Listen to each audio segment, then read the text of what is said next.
அனைவருக்கும் வணக்கம். ஆங்கிலம் வணிகத்தின் மொழியாய், இத்தாலி காதலின் மொழியாய், பிரெஞ்சு சர்வதேசத்தின் மொழியாய், ஜெர்மன் தத்துவத்தின் மொழியாய் இருக்கின்ற இடத்தில் மொழியால் நாம் வணங்குகின்ற கூட்டத்தில் மொழியையே வணங்குகின்ற கூட்டம் நம்முடைய தங்க தமிழின கூட்டம் என்பதில் தமிழர்களாகிய நாம் எப்போதுமே பெருமை கொள்வதுண்டு. அந்த பெருமையோடு அரங்கம் முழுவதும் ஆரவாரத்தோடு அமர்ந்திருக்கும் அன்பு உறவுகளுக்கும், சிறப்பான தலைப்பிற்கு பொறுப்பான நடுவராக வீற்றிருக்கக்கூடிய நடுவர் பெருந்தகைக்கும், எங்கள் அணி மற்றும் எதிரணி பேச்சாளர்களுக்கும் என்னுடைய முத்தான முதற்கண் வணக்கத்தினை இந்த இடத்துல உரித்தாக்கி கொள்கிறேன்.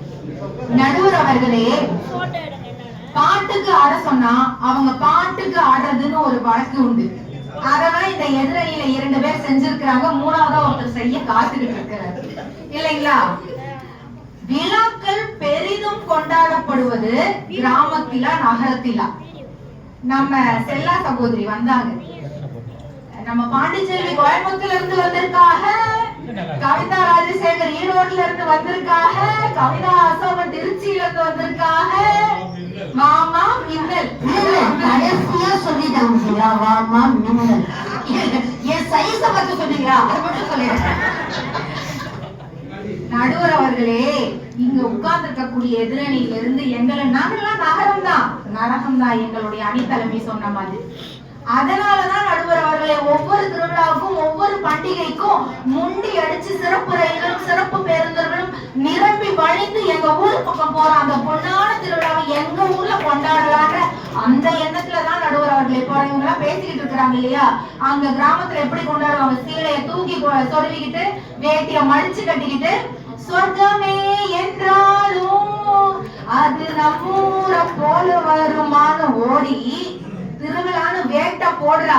ஆடுங்கடா வச்ச ஆடுங்கடா, அழகான பொண்ணை பார்த்து ஆடுங்கடான்னு திருவிழாவை கொண்டாடிக்கிட்டு இருக்கிற கூட்டங்க இங்க வந்து திருவிழாக்கள் நாங்க நகரத்துல கொண்டாடலையா? கொண்டாடுறோம். எப்படி கொண்டாடுறோம்? நாங்களும் தான் கொண்டாடுறோம். நடுவர் அவர்களே, இப்ப சமீபமா முடிஞ்ச தீபாவளிய சொல்றேன், ஏன் நம்ம அந்த பண்டிகை இந்த பண்டிகைன்னு போகணும்.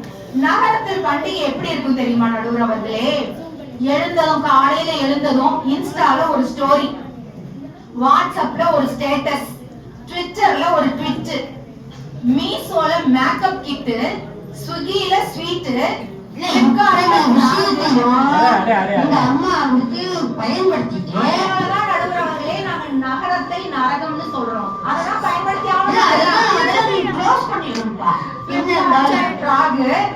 பிளிங்கிட்ல பூஜை பொருள், ஜொமேட்டோல பாதி வேகாத சோறு 3 வேளைக்கும் வாங்கிட்டு இறுதியா நெட்ஃபிளிக்ஸ்ல அன்னைக்கு ரிலீஸ் ஆன ஒரு புது படத்தை விடிய விடிய நடுஜாம வரைக்கும் முழிச்சிருந்து பாக்கும் எங்களோட மைண்ட் வாய்ஸ். இதெல்லாம் எங்க உருப்பு?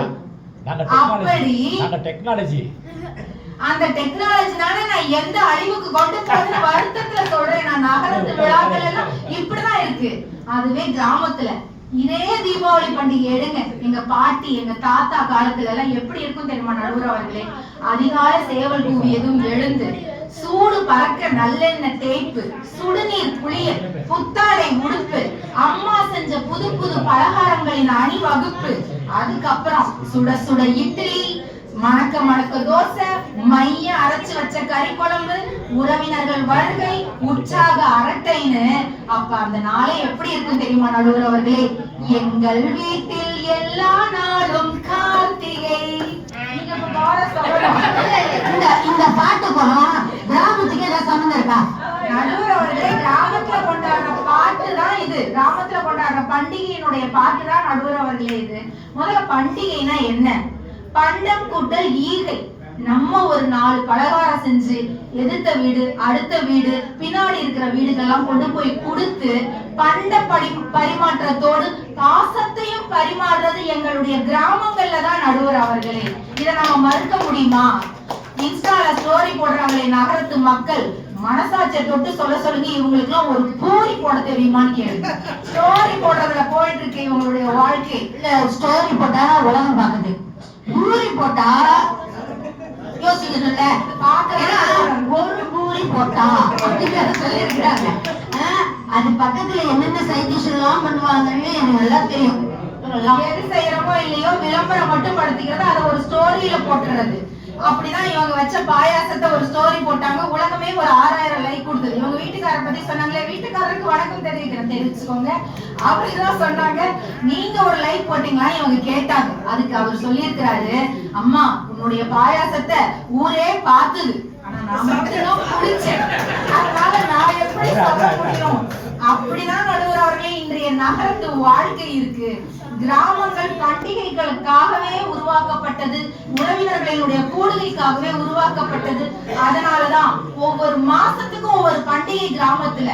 சித்திரைனா சித்திரை திருவிழா, வைகாசினா வைகாசி விசாகம், ஆணி திருமஞ்சனம், ஆவணியில ஆடி பெருக்கு, ஆவணியில விநாயகர் சதுர்த்தி, புரட்டாசியில வாரந்தோறும் சனிக்கிழமை பெருமாள் விரதம், ஐப்பசியில தீபாவளி, கார்த்திகையில திருக்கார்த்திகை, மார்கழி நீராடல், தை மாசம் உலகமே கொண்டாடுற தமிழர் திருநாள், மாசியில சிவராத்திரி, பங்குனியில பங்குனி உத்திரம்.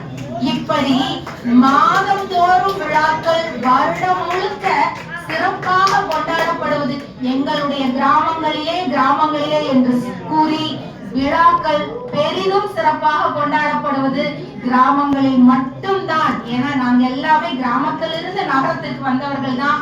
இவங்களும் அப்படிதான். எங்களுக்கு கிராமத்தினுடைய அருமை தெரியும், விழாக்களினுடைய பெருமை தெரியும் என்பதனால் கிராமத்து குயிலாகிய நீங்களும் அந்த அருமையை உணர்ந்து நல்லதொரு தீர்ப்பை வழங்குவீர்கள் என்ற நம்பிக்கையோடு இடம் சொல்லிடுறாங்க. பாடவே மாட்டேன்.